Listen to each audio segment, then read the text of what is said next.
everyone was told, from Rupert Murdoch and Fox to every studio, look, if you touch this thing, you will be out, you will be done, you'll be finished in 3 years. You know they eat babies. That is not bullshit. It's true. 8-armed octopus. And if you take just out, that arm will grow back. You have to take the head. That last voice, that's Jim Caviezel, the man who played Jesus Christ in one of the highest-grossing independent films in cinema history. A man who gave up everything, every studio deal, every open door, every comfortable silence to say what nobody in that industry was willing to say. And for years, nobody listened. But here's what nobody is connecting. Before we go any further, we need to understand exactly who Jim Caviezel is, because this is not a fringe figure. This is not a basement blogger. This is not someone with nothing to lose. Mel Gibson handpicked him to portray Jesus Christ in The Passion of the Christ, a film that grossed nearly $612 million worldwide with no major studio backing. He was at the absolute peak of his career. Every door in Hollywood was open to him. I went through hypothermia. I had to have open heart surgery.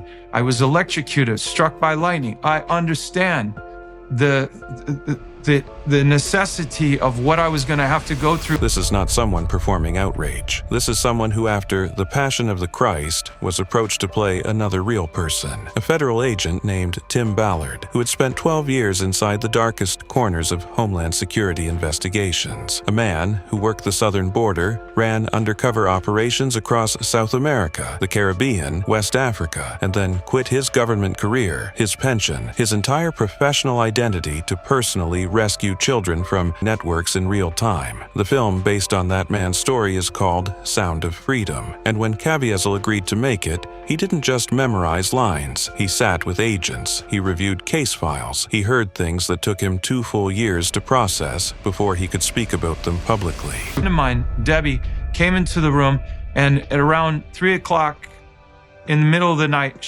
I was in a chair, and she heard me just weeping. Now, I would go into these black holes, and I have no idea, I don't remember it, but this was all of the screaming that I had to hear. 2 years of processing, and what he came out of that darkness saying, Hollywood did not want you to hear. Sound of Freedom took 5 years to reach a single screen. 5 years. It was completed. It was finished. It was ready. And then, systematically, the same industry that produces films about every variety of human suffering sat on a movie about rescuing children from traffickers and said, no.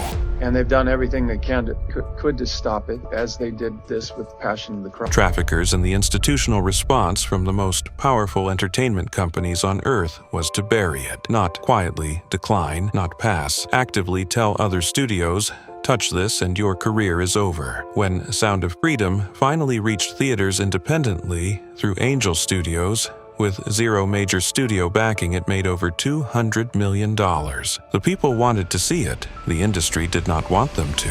There was talking going on, and I was like watching the audience going by. The second time it happened. Again, third time. Out Epstein Island. And I went, oh, okay.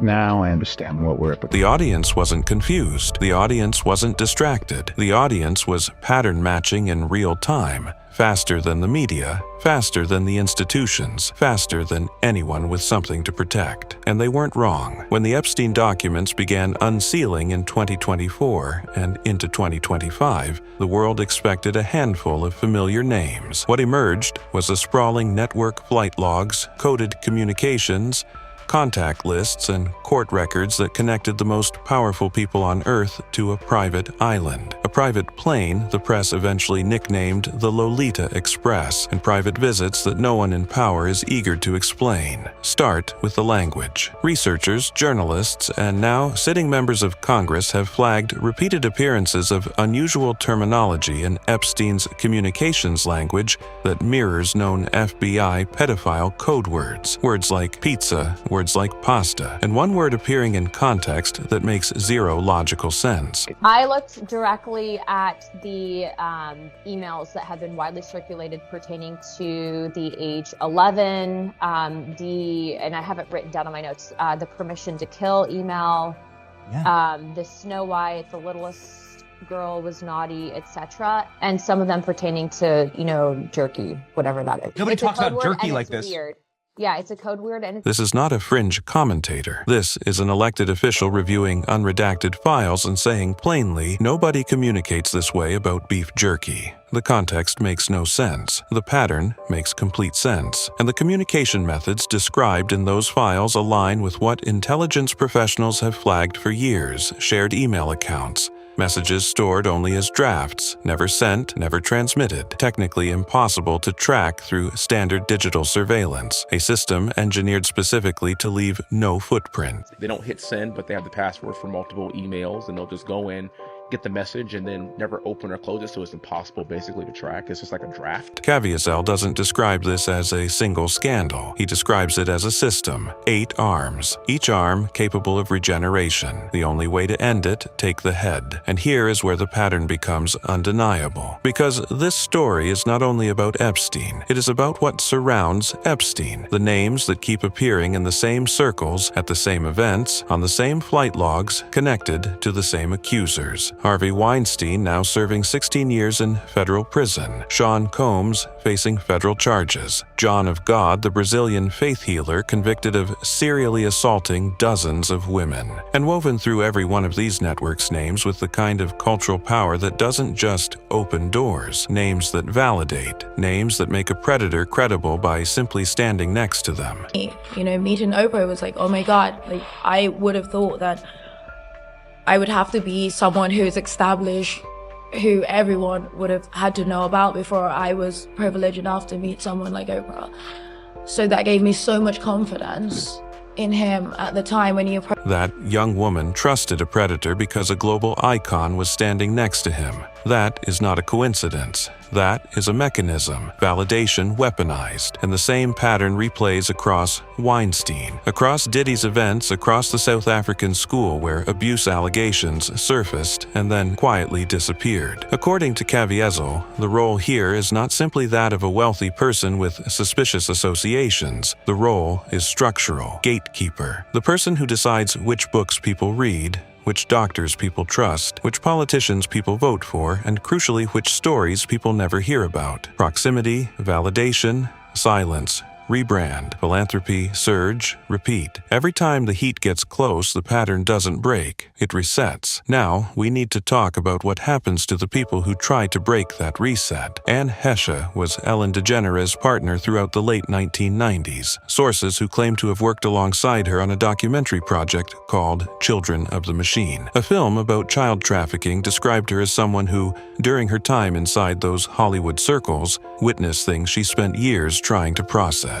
Things that, when she finally began articulating them for the documentary, apparently made her a liability to people with enormous resources and motivation to contain that information. Go to bed, wear white, just wear everything is white.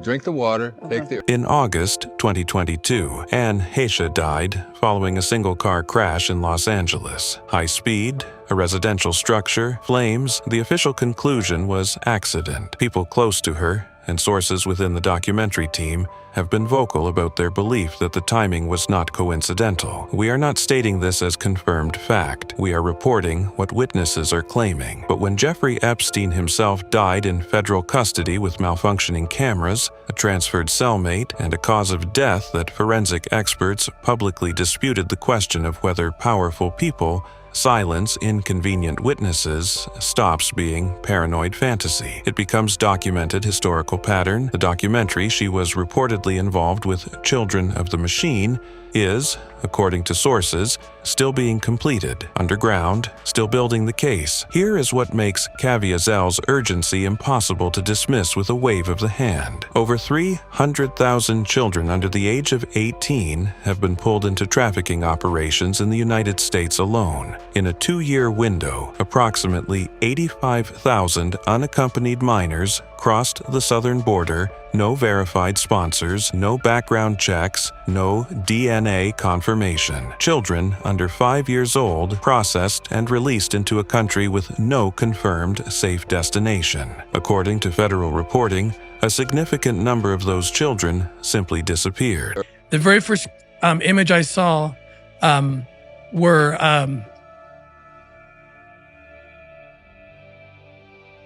there were three little boys that were probably 7, 5, and 3, and they looked like my children. They had, they had blonde hair, blue eyes, and they were being just raped. These 3 little boys by this pedophile, and I was so shocked. I fell to my knees. I dry heaved, thinking I was going to throw up into the wastebasket. I jumped into my car. I drove to my children's school, my 3 oldest kids. I checked them out. I still remember in my mind, I can still see dentist appointment I wrote.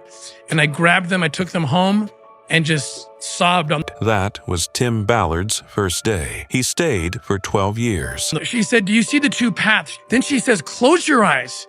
And you're with your maker. You've passed through this life and you're talking to your maker. And he has 2 questions for you. 1, could you have saved the kids? And 2, did you do it?